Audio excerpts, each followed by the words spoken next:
ça mène bien sûr aussi à la pénibilité, parce qu'on dit souvent les gens qui ont commencé très tôt sont ceux qui ont des métiers pénibles.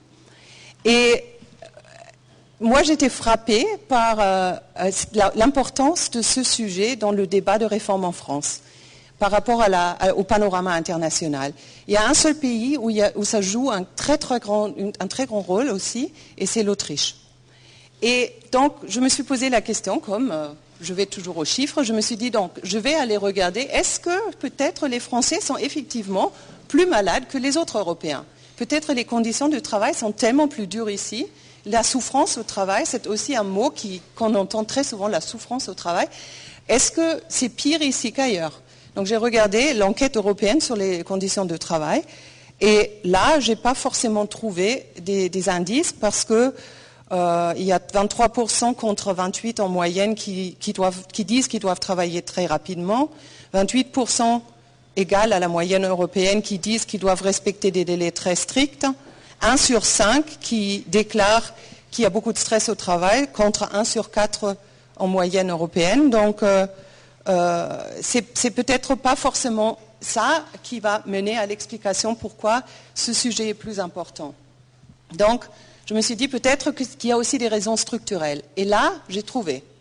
Parce qu'il y a beaucoup d'autres pays qui ont utilisé les systèmes de pension d'invalidité pour, franchement, c'est pas très gentil de le dire, mais pour se débarrasser des gens. Quand ils ne pouvaient plus travailler, quand ils commençaient à être fatigués, ils les ont tous mis dans les systèmes d'invalidité. Et c'est un problème qui était énorme en Suède, par exemple, qui est énorme en Norvège.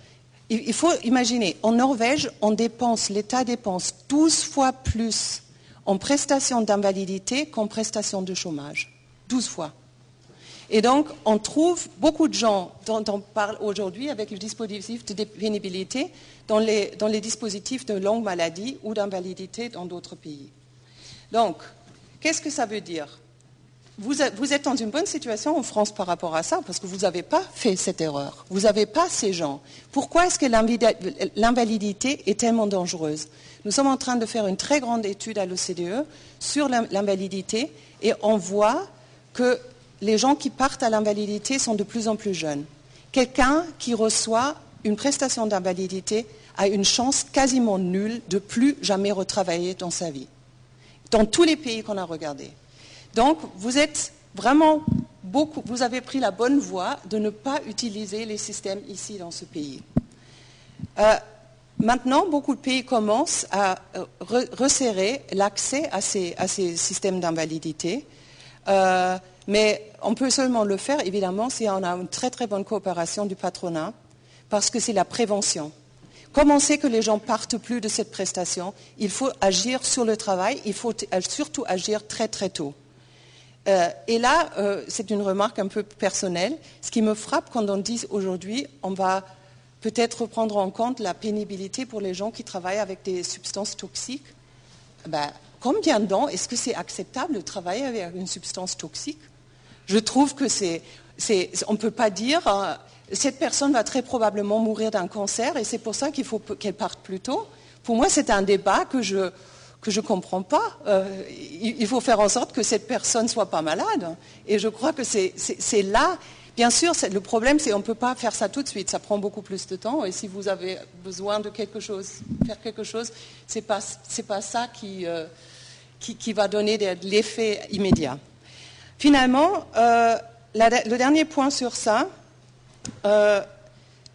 beaucoup de pays ont, dans le passé, essayé de définir soit des conditions de travail pénibles ou des métiers pénibles.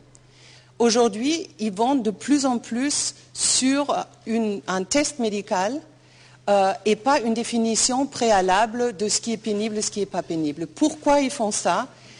Pour une raison très très importante, que la pénibilité et l'invalidité, l'incapacité de travail est quasiment partout, beaucoup plus souvent pour troubles de santé mentale. En 2007 en France, la raison la plus importante pour maladie professionnelle pour laquelle les gens ont consulté médicalement ici, c'était dépression et anxiété. Et ça veut dire que avec des catégories qui avant étaient plus dures. Bien sûr, le bâtiment est dur, bien sûr, d'autres métiers sont durs, mais qui aurait mis France Télécom dans une liste d'endroits de travail pénibles? Donc, je crois qu'on ne va pas arriver à suivre les évolutions du monde du travail, les évolutions de la société, en ne prenant pas en compte le cas de chacun et adresser ça, et surtout quand ils sont très jeunes, parce que la maladie mentale ou les troubles de santé mentale, c'est de plus en plus jeune dans beaucoup de pays et de plus en plus féminisé. Donc ça, ce sont d'autres défis qui se rajoutent à ça. Donc, comme résumé de tout ça, je crois que le message le plus important pour moi, c'est de ne pas accepter la dégradation de santé comme une fatalité, parce que ça n'en est pas une.